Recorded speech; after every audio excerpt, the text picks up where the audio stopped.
Kenapa tradisi memahat dan tradisi mematung di Indonesia itu sudah punah? Bisa dibilang ini adalah gara-gara agama, khususnya gara-gara Islam. Dan bukan hanya patung, terkait dengan seni, orang-orang Islam di Indonesia itu menjadi sangat antipati. Baraya matung itu haram hukumnya, nanti berhala. Baraya melukis, baraya jago melukis, diberkahi oleh bakat yang luar biasa untuk menggambar dan melukis. Itu ketemu sama ustadz, hati-hati. Itu kan menggambar makhluk hidup, dosanya begini, itu haram dan sebagainya. Ya udah, baraya sebenarnya sekarang punya bakat untuk cukur rambut, menyukur orang gitu ya. Hati-hati, sebenarnya gaya rambut di dalam Islam hanya begini dan begini, tidak boleh yang begini.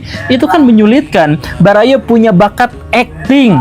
Hati-hati, berakting itu sesungguhnya adalah berdosa, memerankan peran orang lain yang bukan milik kita, kemudian bikin sinetron, bikin sandiwara yang jelas plotnya itu adalah kebohongan. Itu juga tidak boleh. Aduh, baraya bingung kan? Ya sudah, saya seni bela diri saja. Seni gelut-gelutan, saya mau jadi petarung di UFC. Ternyata itu juga tidak boleh. Karena apa? Haram mukul wajah orang lain dan sebagainya.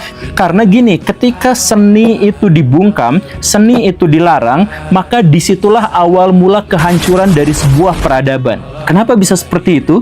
Karena seni itu adalah ekspresi dari kinerja otak, ekspresi dari keinginan otak untuk menyeruak ke dunia nyata. Begitu. Dan itu yang menentukan kecerdasan sebuah bangsa. Bangsa-bangsa yang besar itu bukan memulainya dari capaian teknologi yang luar biasa, bukan.